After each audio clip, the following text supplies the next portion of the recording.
you or other people in the crowd, when you're first starting out, this is very common. I've said this before in here. Don't put a bunch of shit on OpenSea and say like, all right, I'm gonna open up this real big shop with all these lovely things, and then we'll see what happens. Because to a collector, it's like, wow, look at all these fucking dusty items. Even if it was that day, it's still an unsold item. So I try to be 99% sold out at all times. At all times. And that's great for anyone that has collected a piece or is looking to collect a piece because they're like, this is a safe place to go financially. Talking about the art, that's like a different discussion. That's just like do the best art you can. But we're talking about like the game, which is the NFT game and pricing and quantity. So play the sold out game. Work on building, they say, I'm not even going to fucking say community. Work on a base of a fan base of people that say, wow, I love your shit on Twitter specifically. Instagram, it doesn't translate. No one gives a fuck about NFTs on Instagram. Trust me. I know I got like 30,000 or something. They only care about prints. They don't give a shit. I think the conversion, maybe there's like, I get counted on one hand how many people are like, I bought one of your NFTs, and they think it's like a big thing. In the Twitter world, it's like 100% of the people on Twitter know what it is and know how to buy it. So that's very important. But the sold out game is on OpenSea, drop a 3 of 3 first, announce it to your fan base, get it sold out, let the world know that it's sold out. Then wait a little bit. We want that. I mean, it's supply and demand straight up. And this is like really fucking simple economics, right? This whole game could be you if you're getting too complex, like you're thinking too hard, you want that demand to be way above the supply. So then you're like, all right, let me drop another 3 of 3. Maybe the next day, maybe in 2 days, whatever. However, you want to build hype, so you don't want to do it too quick. But it also depends on the quality of your work because there are some artists that their work is so dope, it doesn't fucking matter. As soon as people see it, they're like, oh my God, that's amazing. I got to have that shit. That's a different situation. But if you're the average artist, space them out, hype them up enough, open up pre-sales because that's another thing that's like hype before the hype. The drop I did today sold out in pre-sale. I didn't even have the fucking drop.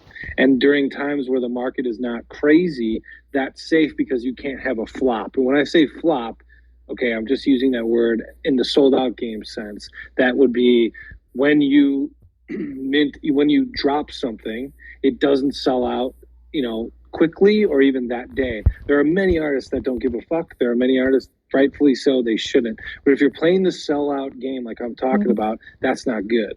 That means the demand and the supply are equal, or they're not adding up, nicely with you didn't do enough hype, and maybe you should pre-sell more because if you pre-sell, you can't have a flop, and that's a lovely thing. But if the market's hot, there's also going to be people that are like, why do you keep fucking pre-selling?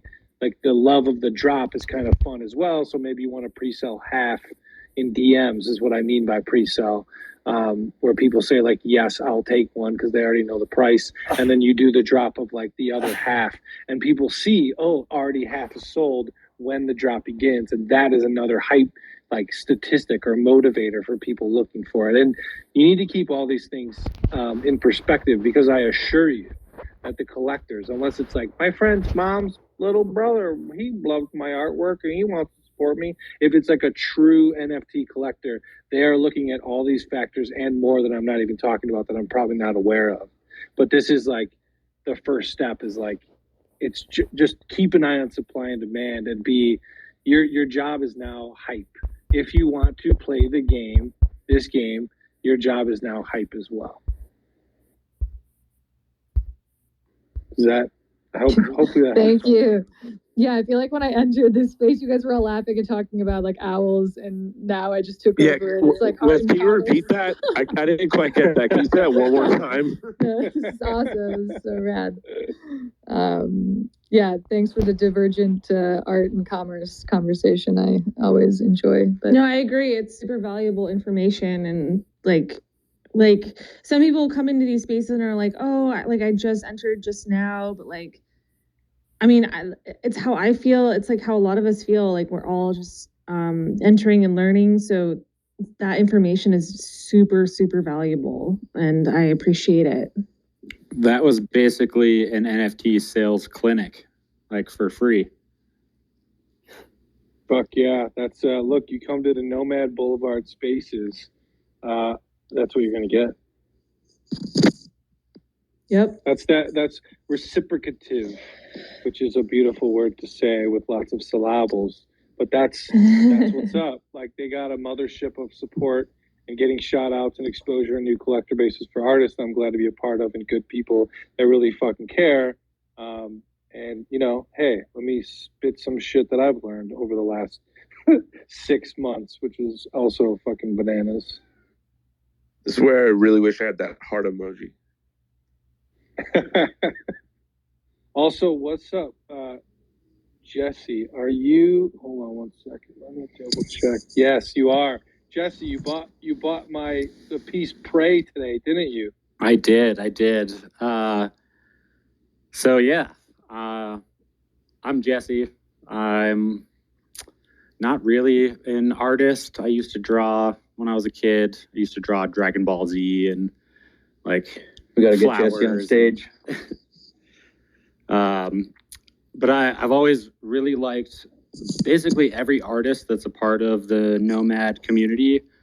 I got into crypto kind of as a way to break free from what I feel like is the chains of society in a way. I've never been rich. I've always just been a man of the wilderness and sports for the fun of it. I do a lot of fun activities, but never for any reason to show anybody else, but just to do it. So I got into all of this and just found all these artists that are truly amazing. And I just recently sold kind of a random PFP art piece that now allowed me to start buying into the artists that I truly appreciate. And I'm glad to be here. I've been celebrating my birthday, which was yesterday. Hey, happy birthday! Thank you. Appreciate it. Went up to Steamboat, which is where I grew up, and my wife and my son were with me, and tried to get my son to snowboard a little bit, which is something I grew up doing, but it ended up being a nightmare. It's kind of hilarious. He's only 20 months old now, never been snowboarding before, ever. And there's these little Burton snowboards that have like a handrail on them in a way, and then like a leash that you can drag your kid on the board with. But he was sounds like a nightmare waiting to happen, to be honest. I like how you go. He's 20 months old, never been snowboarding in his life. Like it was like, yeah, he's 20 months old, never been boarding. Well, he started walking at 8 months, and he's super like advanced physically, I guess we'll say. But he's still just a 20-month-old. So having the gloves on, having the boots on, having like this big onesie that is, you know, cumbersome to his movements that he's used to, and then trying to get him to balance on this slippery thing. It was basically just me struggling to help him have fun while he was just screaming the whole time. So Steamboat. Yeah. Wait, so you live in Colorado?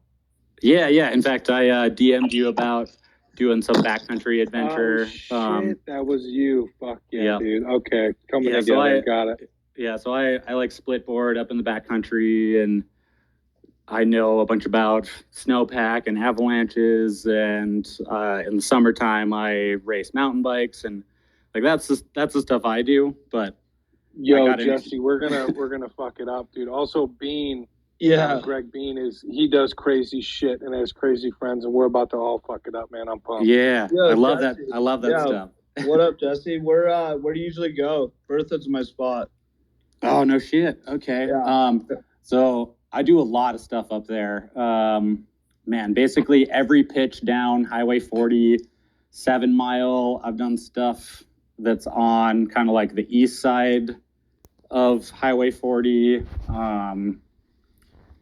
You ever anything up there. you ever hit Hidden Knoll? Hidden Knoll, yep. In fact, that's where I've been riding all like early season because it was kind of a weird blow-in area. So we didn't have any snow, and that's the only place that actually held a little bit of it. So there's always good snow there, and that XYZ, and then it's hopping around. It's like one of my favorite spots on earth, dude. Oh, there's so many good spots. The snowpack is so bad this year, though. It's real scary out there, especially now. Yeah, there's gonna be some big ones in February, I think. Yeah, I think what we need is more of the big storm right now, so it'll just all slide and kind of reset. Yeah. And then we have a good base where all the fallouts are filled in, and then we can like reaccumulate on the big surfaces. And sorry, I've totally taken this space in a totally different direction. Hey, well, no, you're talking about Jesse. Well, for the rest of the crowd, Colorado has the most unstable snowpack pretty much like in the world. That's why. Yeah, don't go out right now. It's dangerous. Yeah. It's dangerous.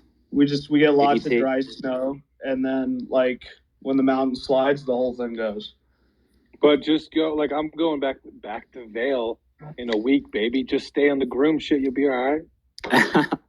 Yeah. Well, and I grew up doing all that stuff, so I'm kind of like dedicating the time I have to play for more adventurous stuff. Where'd you grow up, Jesse? Yeah. To digress, I sold a PFP NFT, sorry. Like I said, still partying a little bit for my birthday. And I never expected anything out of it, but I got like 1.5 ETH out of it. So I was stoked. I immediately picked up Wes's piece that he dropped. I put in a bid on Brian's ape that he's got up right now, although I know it's going to be outbid. I'm just like putting what I can out there because I want some of Brian's work so bad. And I mean, Isabella's work, and I hope your thumb is doing better because if I remember correctly, you were dealing with the skier's thumb issue. Yep. it's good. That was it happened back in April. So but yeah, like it's just really scary to take away like the one body part that you need to like work and do things with. So yeah, I'm able to draw and paint and everything. So thank God.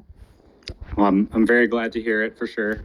That was certainly something I remembered from one of the last Twitter spaces that I was basically just opening a mic and interjecting. I don't even think I introduced myself realistically. But yeah, I actually won my current PFP, the mural of your piece. And when I won it, I almost don't even think I fully realized what it was that I got. I was just so into so much new information that I was spreading myself really thin. But it was something that I held on to, and then I just constantly went back to seeing the project and realizing that so many of the artists that I have kind of organically noticed and started following were a part of it, and just got immediately consumed and excited about what you guys were doing for artists in general, and to just really bring what it means to be an artist with this platform like into fruition, because it's still such a nuance. I can't tell you how many people I talk to on the daily that have no idea what an NFT even is. It's baffling, and I feel like I'm a nobody in this space, right? So it's like a weird conflict of extremes where I see so much going on in an industry and a collective of people that isn't even noticed by 90% of the people that are living on this planet.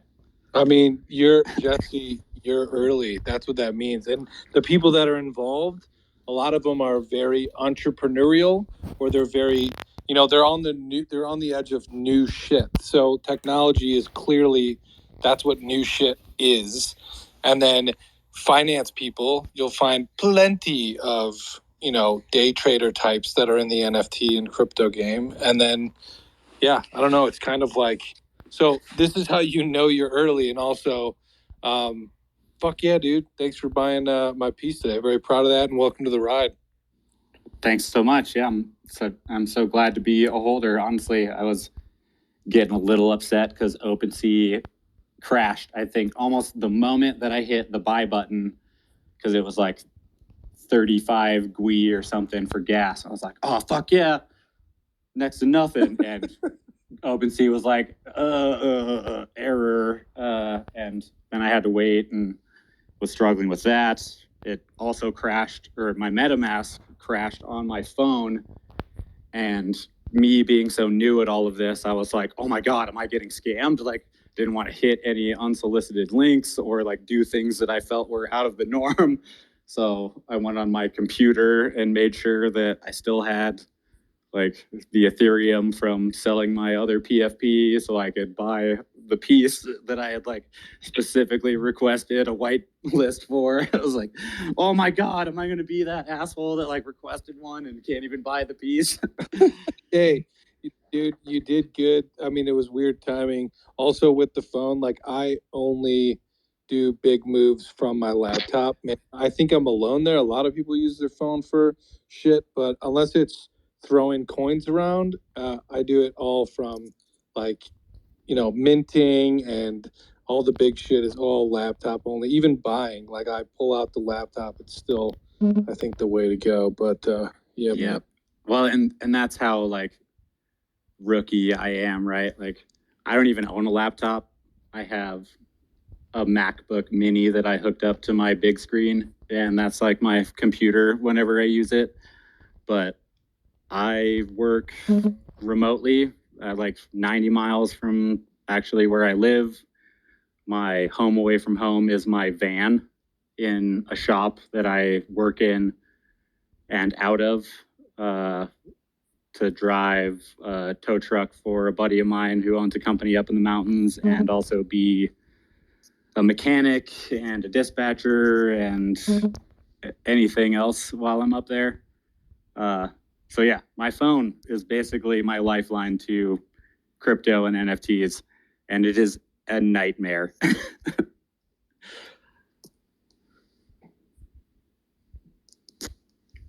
Hey guys, hey, Hero, are you still in the room? Yeah, I'm still here. Hero, are you there? Jesse, you're there. And also, Oh yeah, sorry. Thanks, dude. And you're good. And also, if you wouldn't have purchased it, I would have been like, oh yeah, fuck. But you got in quick enough that there were more people behind you in line. And don't worry, in this space, there's a lot of, DMs that come through that are like, fuck yeah, give me it all. And I'm like, all right, here you go. And they're like, oh yeah, maybe tomorrow. And I was like, fucking, so like, don't worry, dude, that shit happens. But I appreciate your manners, I guess I'll say, with that. So thank you. More of a respect for the art, because it is truly a piece that I wanted. I'm going to take a sec to reset the room. Can everyone hear me okay? Yes, I hear you. I can hear you. We can. I'm not like delayed. It's not a bad connection or anything. No, you're good. It's a great connection. Nice. All right. Well, if you haven't already, check out the tweet that Wes pinned a few minutes ago, that says, "Get in here, giveaways and shit. Here is me tagging the people in the pic." Yeah. So look, man, that's real shit, right? Right. So if you can retweet that, add some people. Here's the reason I want you to add some people, because we're going to bring more people up to the stage, and the more people that are in the room are going to be exposed to new artists and people helping build the space. We bring more awareness together as a community. We all win. So I know that actually means that you got to like click on it and then do the thing, and that would be great. We'd really appreciate it. So I'm just scrolling down. Well, actually, let me just say this. Nomad Boulevard, we're launching in the next couple of weeks. The exact date for the pre-sale and general public sale will be announced soon. So we're really fired up about that. Kind of something we started talking about over the last couple of days is how we are building a Nomad Boulevard vault, where we're going to be adding special pieces of NFT art and also physical pieces to a vault that will be owned by all of the Nomad Boulevard NFT holders. The cool thing about that is that there's a direct correlation between the value of your place in our community, the value of your NFTs, with the art that we buy and donate and get donated to. So just pretty cool. Would love to kind of talk about that. And if anyone has any questions or ideas, that's what this is about. I see a bunch of people in the audience that I'd love to bring up here, and other people that have been up on the stage before. I know I was in a room with Tal the other night. Tal, raise your hand if you want to come up here. Kate, it was great meeting you last night. I bought one of Kate's pieces. Incredible artist. I think when she told me that some of her pieces were watercolors, I like using watercolor. I couldn't believe it, so I picked one of those up. I want to bring up Allison Kunith. We've been meaning to kind of connect for a minute now. Allison, just, I'm just going to say people's names. If you want to come up, raise your hand, so I'm not inviting you and then we're waiting. Just request to speak and I'll bring you up. Yeah, actually, I know Allison very well from the Venice community. She and I have done a show together, and I see her in the space. And if you want to come up, great. Great to see you here, like getting into the NFT space, and fellow painter, artist from Los Angeles. So cheers. I'm adding her right now. Just give her a minute. Allison, what's going on? Hey guys, thanks for having me up. Really nice to see you all in here. Hi, Isabel. Hey, good to see you. Great to see you too. I love these large scale pieces that you're working on. Thank you so much. They're so much fun. The work that Isabel is talking about are paintings on linen and canvas, and I'm using either ink or acrylic, starting in the middle and basically creating a spiral radiating outwards, one mark at a time. I'm calling them cycle paintings because each time I dip the ink into the paint, I run the ink out of the brush stroke by stroke, and then it starts over again. And that whole process actually has been a bit of a meditation for me, getting me through a lot of anxiety over the last 2 years as we're kind of like spinning out in some very crazy times. And it's really comforting to know that everything eventually comes to an end and begins again, for better or worse. And when the hard stuff ends and begins again, there's at least a little momentary relief. So I'm glad they resonate with you as well. Yeah, absolutely. And I mean, all of your work is, I think that kind of peaceful aspect, the meditative aspect kind of resonates through your art.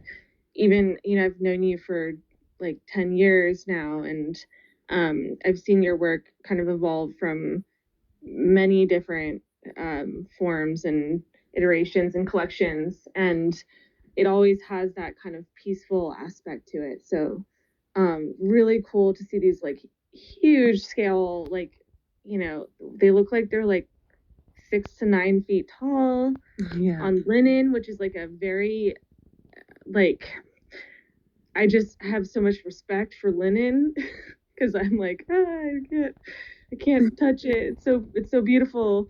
Yeah, like just I would imagine like seeing them in person is like pretty awesome. Thank you so much. Yeah, they're so fun to work with, and like as translating work that's the size of murals into something that is like on fabric that can be hung in a home. It's really interesting to kind of merge two worlds. Isabel and I met in Venice, which is crazy. That is like 10 years ago, kind of overlapping in the mural world and fine art world. And it's been really fun to kind of bridge the gap there with this series. And so fun to watch what you guys are creating with Nomad. I'm just so appreciative, especially of these spaces. I swear, every time I jump into one of these spaces, I learned so much. Thank you, Wes, for the clinic a few minutes ago. Wonderful. My pleasure. Keep it coming. My wife's name is Sin, and spells her name the same. Her name the correct way. Wait, did you just get rugged, or is that am I getting rugged? No, I got rugged because Twitter just gave me a notification that said connection bad. Hear what I said? It's just like Yeah, he's getting rugged hard. No, repeat it, Hero. Can you hear now? Still glitchy. Never mind. I'll just wait. We can was hear you good. now. We just heard that loud and clear. Yeah, that was a good one. So I was basically saying that my wife's name is Allison and she spells it the same way. And then if she was on the stage right now, she would tell you that you spell it the correct way. Because Allisons have a weird thing with the spelling of their names. That's so funny. And is that just an Allison thing, or do like Ashleys do that too? Like, do Sarah's? I mean, there's a lot of ways to do Isabel out there too. I mean, do you guys have a secret cult of the ones that do it like you? No, I don't. To be honest. Definitely weird. We do that shit, and I don't understand, but I participate fully.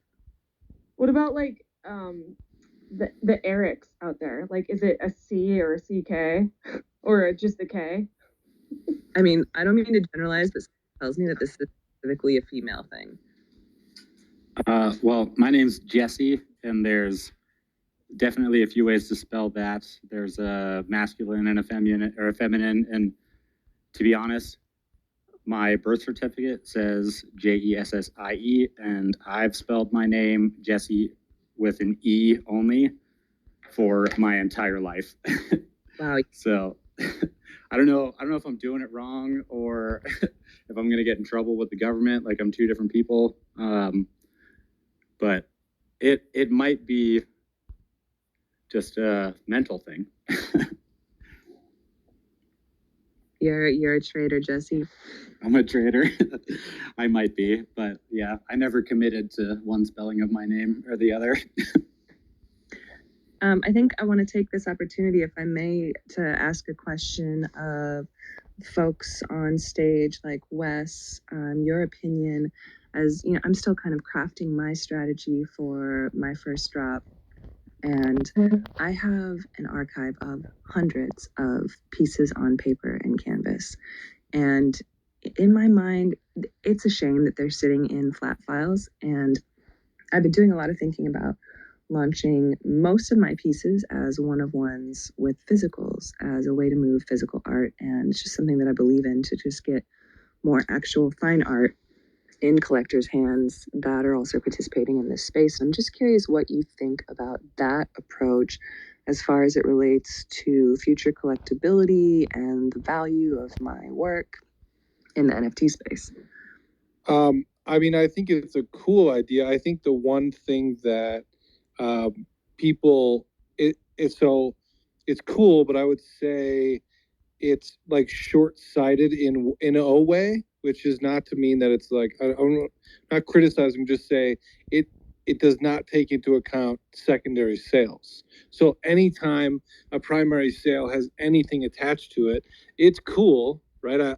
That's a cool thing. But if it's physical, for instance, the first buyer, the primary buyer, gets it. So the incentive then, if it was a large, if that was a big motivator in the initial purchase, then the secondary purchase of that, if you care about that, which I would say, again, in the NFT game, you should, for your collector base and yourself, then it's overall less motivating. So I think there's something cool about it, though, because it really acts as a certificate of authenticity. So I don't know. I'm kind of on the fence with that, because personally, like I've said before, I think the one-of-one game is kind of like, it's slightly, I like NFTs because, like I've said, you can have a 3 of 3 that is an original. So 3 people can own it. Like that's part of the, like I think of, there's this documentary called The Price of Everything that I've cited a few times. That's on, I think it's on HBO. And it's really this kind of this rich people game, like the art world. They buy one of ones. They're the only one that gets to see it. And then a lot of times when they have too much or it's not in their living room or it's not part of the collection they want to show, it goes into a warehouse. And the NFT game, it's almost like, you know, we're getting away from that where you can spread the love. So now you can have 10 people are enjoying it in their home when screens become normal, like possibly this year or next year when prices are getting, they're still outrageous, but they're getting better. You know, or in their, you know, when the metaverse, like the true, like virtual metaverse gets better. I don't know. So part of me is a little worrisome about going one of one only, because I think, again, it's tricky. Also, like I've said, if your price for a one of one is, let's say, 0.25, let's say that's your top price for a one of one. Now, it doesn't matter what you do, that's your price. So you can only price it kind of less. For instance, if you take an example of someone that's minting 5 of 5s and the price is 0.1, eventually when things start selling and floors start moving and things like that, you can move the price of it, like I feel like faster and easier. And because you can tweak the price based on the quantity, so you could sell more for a little bit less, but overall your net can go up a little bit. But when you get into one of ones, you're locked in, so like you can't fudge with it too much because there's no quantity play, there's no metric of quantity to mess with. So I don't know. Can I ask a question about Yeah, that? yeah, yeah. That? I think all of that is really, really valuable information and something that I hadn't fully considered. So thank you for that. But I'm curious when it comes to that price getting locked in with the one of ones, why would that not translate to the way that the work studio does, for instance, where work that is like larger scale, for instance, has a different price, and as more people IRL collect my work, my price goes up. So is there not room for that to grow with those same kind of patterns in mind?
mural, right? But she might be using a canvas that could be shipped to the owner of the, essentially the NFT sales winner, right? If it's a massive mural, then that alone is the valuable utility aspect of what could be the one of one based on effort. I want to jump in here from the collector investor standpoint. And what's up, Allison? Nice to finally meet you. Hey, likewise. Love your 3D. What style do you call that? That's the geometric style. It's actually like the work that I was making when Isabel and I first met a decade ago. and how I kind of built a career around mural painting. And I did like a test project with, I don't know, what can I call you, Beans? Yeah. With Beans Doodle. And I took a 3D render that actually Claire Salvo shared with me. She's working on a derivative piece for him currently. And I turned his doodle into like a really simplified geometric version with, you know, features kind of popping forward thanks to that render. It was a fun experiment. Thanks for letting me play. It's really sick. And I see YVR raising his hand, and he's probably thinking the same thing I am. So unmute yours. And what I was going to say from the collector standpoint and also from the artist standpoint, like if something's dope, you know, like people are going to want it regardless if it's 1 of 1, 3 of 3, 5 of 5. From the collector investor standpoint, it's almost better to have one in a 3 of 3 or 5 or 5 or whatever, because when someone sells below you, it's going to raise the price of it for the other investors in the collection, right? From the artist perspective, you're starting to create a good secondary for yourself, right?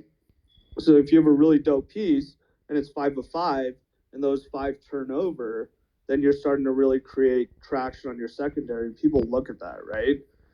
Whereas opposed to 1 of 1, there's no benchmark to put it off of within other people in the collection. So I think, you know, no one's saying anything that's wrong. I'm just saying from this side of the fence, you know, I personally would rather own a amazing piece in like a 3 of 3 or a 5 of 5 as opposed to a 1 of 1, you know. And like perfect example, it's like, yeah, there's in Picasso or any, you know, famous artist, there's the piece and then there's the 50 others that come with it, right? And they all have extreme value and people want them the same way, right?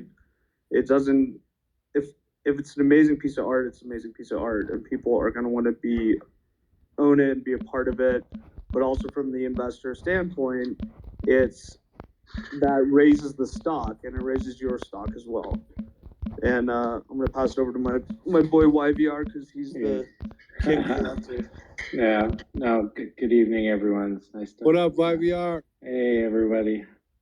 Yeah, no, Allison, I know you mentioned initially the physical piece, and that's something that a lot of artists struggle with, how to move those.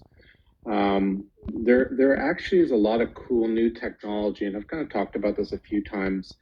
One such company is called Charged Particles, and you can actually mint an NFT with what's called a nesting feature. So you could nest that physical piece inside the digital piece.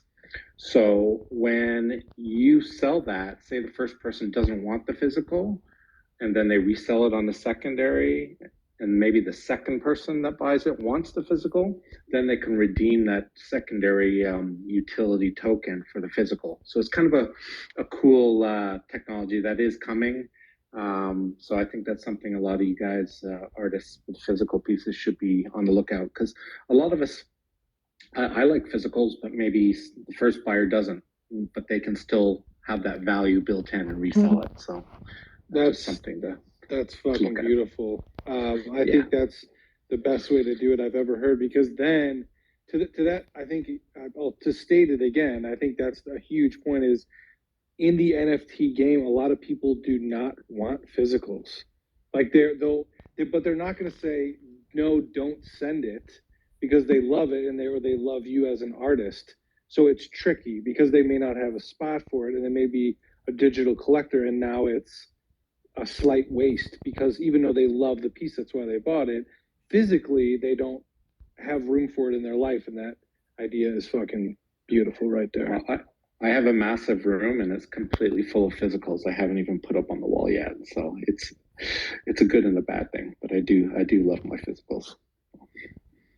I'm a big physicals. I like both. I like buying NFTs and physicals. And Allison, I wanted to ask you, I know you work on big pieces of fabric and you do big pieces of art. Do you do anything that is smaller, like 11 by 14 kind of size?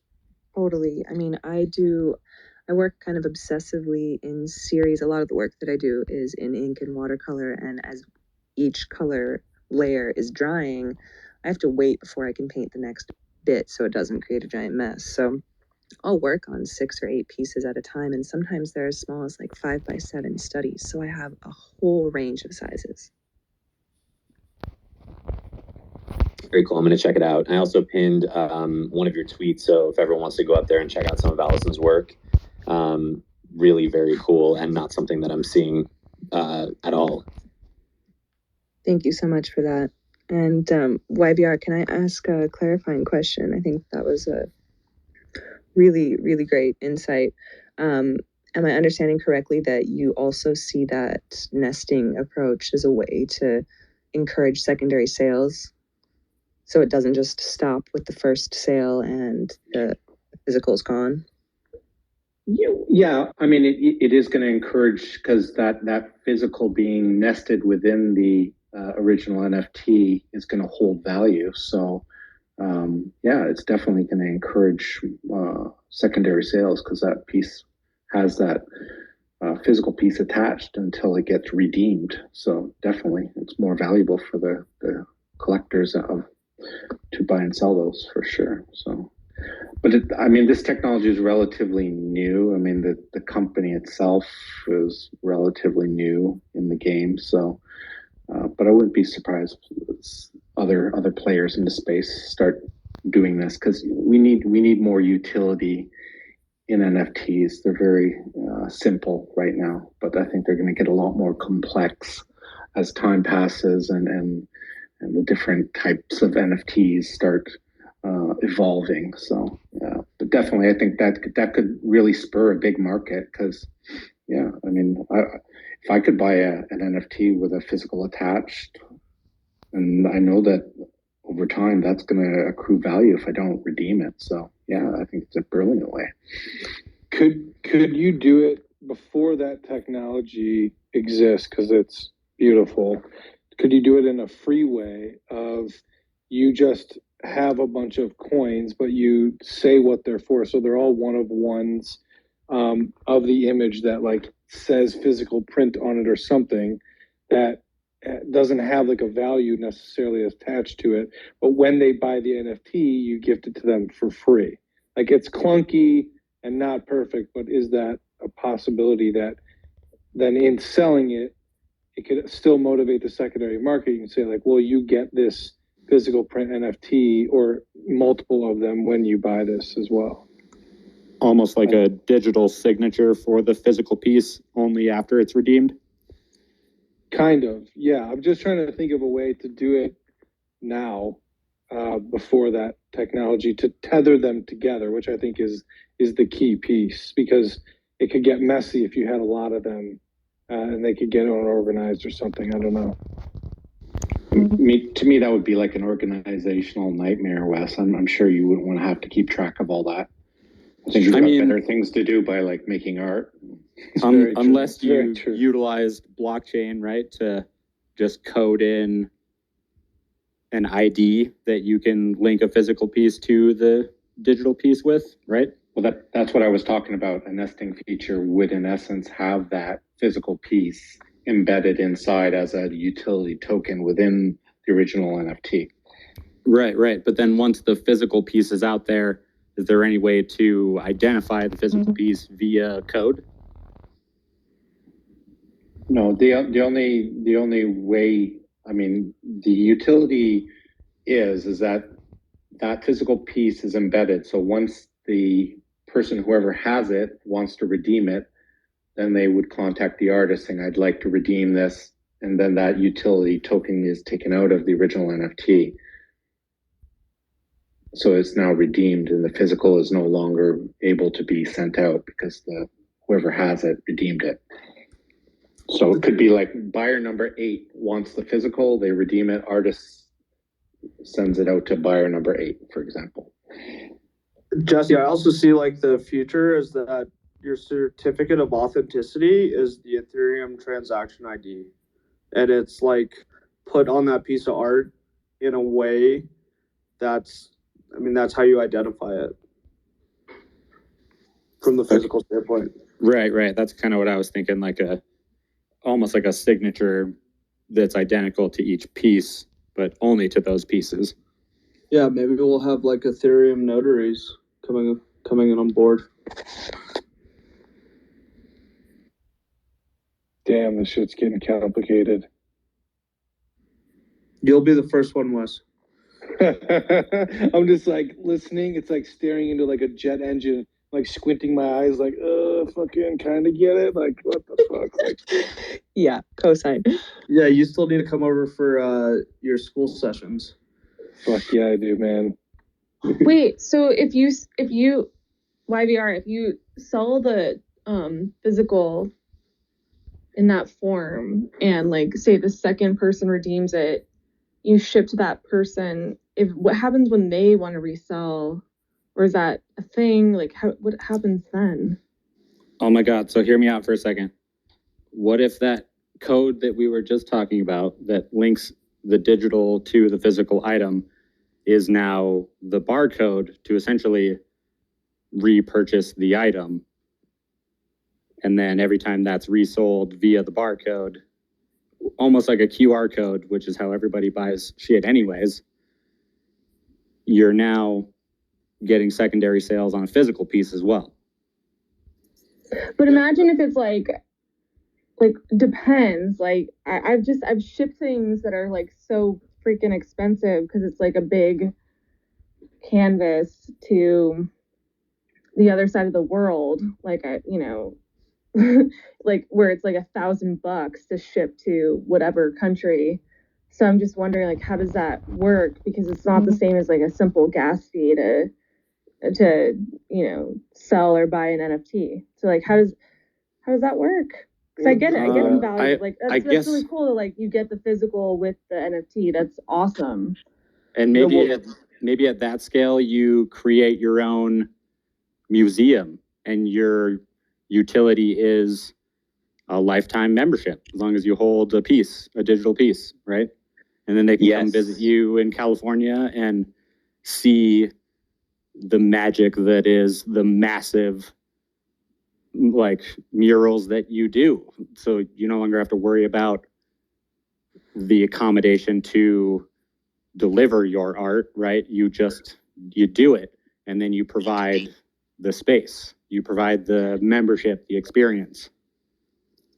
Or maybe Nomad can pay for the shipping and have it sent to our physical vault that we'll use to do pop-ups around the country and world. And it can be shared with the Nomad community. Just saying. Oh, look at that. Yeah, that is a difficult problem. And I think what Isabel just brought up, like that, look, buyer number 2 lives in a crazy ass place far away. And yeah, to figure that out, that physicals are complicated. I think that's what we've determined here. It's not though. So like this is what created where we are, right? What created it? The blockchain, right? The blockchain is being like intertwined into every part of our lives, right? I'm my original career business is in the shipping business, right? Specifically trucking, but there's companies that's blockchain food, there's blockchain shipping, there's shipments that are fully automated, right? And the whole point of the blockchain is that barcode that Jesse's talking about. That whole thing is tagged and scanned along the way, right? So when you're I was reading about this company in England where you literally can, like the pork you're eating, you can trace it back on the blockchain to the actual pick. And it's the same concept we're talking about here. Is that transaction, that Ethereum ID, it sits in there forever, and you can see where it went the entire way. So, and there's companies that literally do blockchain shipping. Well, and this industry is so new, right, that we can almost think of the industry as any one of like your guys' amazing art pieces, right? It's open to interpretation from the moment you put your tool to the paper. So like we don't have to think of the normal constraints of what a typical like structure to success means, right? We can almost pave that way however you want. So as an artist on whatever canvas, if you can get the exposure via digital avenue, that just means that you can do the physical that much more, right? And then however your audience deems it most valuable to them to receive that art, you can accommodate, right? But it's still allowing you to essentially just do and create in any way that you want, even in how you provide new avenues to create and build. I think this whole conversation has kind of opened up another question for me, or just a clarifying question here. Like, Isabel, the point that you were just raising about the cost of shipping for a secondary sale, I think in my mind, I was envisioning the first time this thing is sold is it's a one-of-one with physical. Person A now has the piece hanging in their wall and they have the NFT in their wallet. I was thinking they'd have the ability to resell the NFT in their wallet without having to move the physical. Am I wrong about that? No, I think right now that's absolutely the way it is. Like if you do nothing but what you're already doing or what you already said, that is the way it is. They were just trying to come up with, I say they because not me because it's getting over my head, trying to come up with a solution of how to tether it with the chance to redeem the physical. That was that, and shipping being a variable that I think could be ironed out with smart brains. But yeah, and also just tying in like the like the very original question of this of like whether to do a one-of-one versus an edition, because the original piece was 9 feet by 9 feet, a massive thing that took many weeks to create. So like, you know, including that physical into the NFT then gives that one-of-one value because of the time it took. Whereas like what Wes was saying, that's hard to value as a one-of-one just in the NFT space because they're just a digital piece of artwork. So like, yeah, it's like, I guess it goes back to like figuring out these different audiences. Like some people have a wall that they want a 36-inch painting on. Some people don't want that. Some people want to invest in an NFT. It's like it's just such diverse collectors out there right now, and I think that opens it up to like all variations of these, the way the artist wants to price their work, I guess. Like, if your work is large scale and that's where the value lies, like price it accordingly to that, the time, what your process is and the time it took and your just the ethos behind that process. Like, it's just different. I guess it's like a whole new world of pricing art. It's very different than from pricing physicals, like one-of-one physicals. Very different. It's totally different. And it does become complicated when thinking about the hierarchy of pricing. If I'm going to have some that's one-of-one with physical and some that are just purely digital, one-of-one NFT, like that crossover isn't going to be seamless. It's, I'm getting so anxious to get my strategy together and just drop something so I can stop being just on the sidelines. But it feels like there's a lot more thinking that needs to be done. And I'm also like hesitant to fall into that trap of like, oh, I have to think about it. Oh. Hey. That's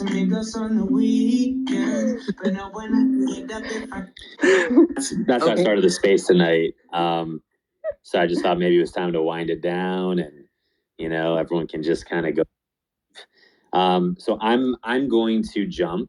But I'm loving these rooms and I hope everyone that is here with us feels the same way. If anyone has anything they want to talk about the next time, DM me. We're going to do this again. I think we're taking a break tomorrow. I'm not sure yet, but we're going to do a space on Thursday and a big one on Friday.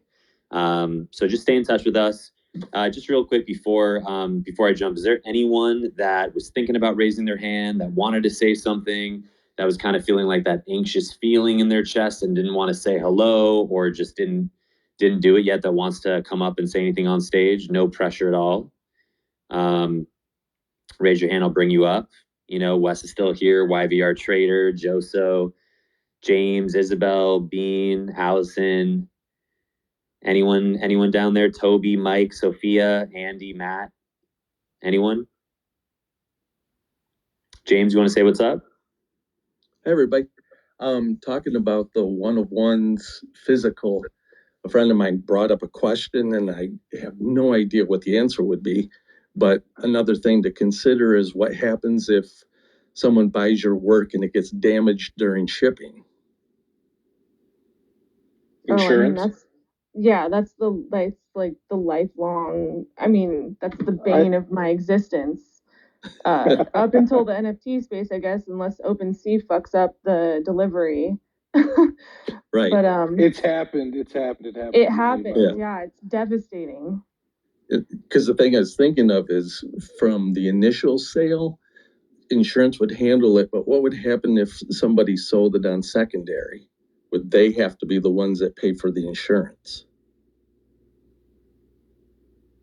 Tricky. But from what I understand, where it stands now, that secondary sale would likely only relate to the digital and not the transportation of a physical piece. Correct? Yeah, I don't know. Yeah, like we're saying, I mean, I think the other thing is, Allison, just really quick, would be for super large format, just to, I don't want to sidestep the shipping thing, but the other thing to think about is collectors that are super into your work to buy a lot of them, and thinking about just going NFT only and figuring out that space, you know, as like maybe separately from the physical piece, because then someone that, like, let's say I'm like, oh my God, Allison, I love your pieces, I can't get enough. And you're like, well, you can get all these 101s and I'll ship all these fucking 10 by 10s to your house. And I'm like, oh, I live in a condo in Denver. Like, that's impossible. I can only own maybe one. But if you have them separated, but still in a way where you can kind of like, you know, you have 101s that come with it and have digital only and have physicals only. To have all three of those buckets, I think would be wise, because now I say, well, I want to own 10, which I have, there's people on the stage that own, you know, 10 of my pieces. YVR, shout out, what up? It's like that individual is allowed to buy all of these and it doesn't take up any space in his house, even though he has a million physicals in his room. Like, that's an aspect to think about, because a lot of times with something that big, it seems like a one and done is going to be almost what you have in your head, where you want it to be more like fan for life. You come out with some new piece and they're like, oh my God, I got to have it, which is also another reason against the one of one. Yep, that's a great point. I think that this entire conversation, and thank you all for participating in it with me, it's been so helpful. I think it's just an indication of where my brain is still trapped in the physical world, and that my value exists purely with physical items. So there's an evolution that's in progress right now, and I need to like allow. Did I get robbed? My brain the time to catch up. So Allison, the best advice I can give you though is just do it. Like a lot of artists a lot of the artists I talk to, Allison, just always make a lot of excuses why not to get involved. Does anyone want to come up here and take over as host or co-host? Hold on, Danny, YVR is talking. Can you hear him? I was talking back. No, I can't. You can't. He's talking. Here, I don't think he can hear YVR. Go ahead. All right. I'll start again then. So Allison, I think the biggest piece of advice, if you take anything from tonight, is just do it. The timing is never going to be perfect. There's always something busy in our lives that kind of stop us from doing things, but just get involved, do it. Because I talk to a lot of artists and they're always making excuses not to get involved in the space. Just do it. You'll learn. And there's a lot of good people around, especially in this room, that are going to help you and support you. So just do it. Totally. Thank you so much. I've felt nothing but support so far, and it's it's time to just jump in. So I don't know if anyone's still speaking, but I couldn't hear anything. Can't hear YVR, and I just saw a bunch of people like putting 100 up. So like it must have been good. Can anyone just like tell me what YVR said? He basically said, just do it, Allison. It's time to just jump in and try. Did you hear that? No. Okay. I don't think Danny I hears. can only hear you. Doesn't hear anything. Yeah, your audio's fucked. I'm serious. I can't hear. I can only hear you, Wes. Turn your Wi-Fi on and off. Try that. Sometimes it reconnects. This is a fun Are you saying something right now? Wes, you have to just be the Allison? Yeah, Danny, turn your Wi-Fi off. Can you hear me? Turn your Wi-Fi off and try it with cell only.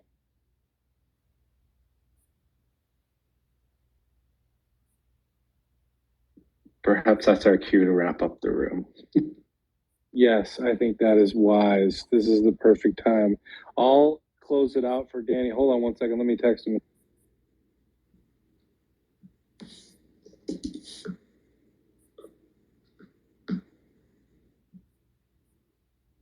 But yeah, so I just texted him that. He can't hear anything. His audio's fucked, but I will speak for him and just say, this was great once again. I like how sometimes these things get really big, and that's great because giveaways cause a lot of commotion, but also it gets intimate, which is when we can talk about things like this. And I think discussions for new artists or even existing artists that we talk about new problems or shipping situations or attaching physicals or how should I price it or one of ones or no one of ones, like everyone, whether you ask the question or not, or whether you're speaking, listening, whatever, everyone's learning something. And there's some wise people in here that know a lot of things from a lot of different angles. And that is why these rooms are fucking great, as well as there's good laughs and shit. But, you know, it's kind of like the early days of Clubhouse. There is some PhD level NFT shit that goes around that is free and it just takes your time. That's the only cost of it. And that's why these are beautiful and that's why we're going to keep doing them. I hope everyone enjoyed this. I was not here the entire time, but I'm glad that I got to be here. I'm glad I got to meet everybody. Shout out to all the people, by the way, who bought my piece today. Thank you very much. And yeah, Nomad fucking Boulevard, baby, all day. And the next time they do a room, I'll be back there as well. So with that said, thank you, everyone, and have a good night. Good night, all. All right. Hey, thanks, everybody.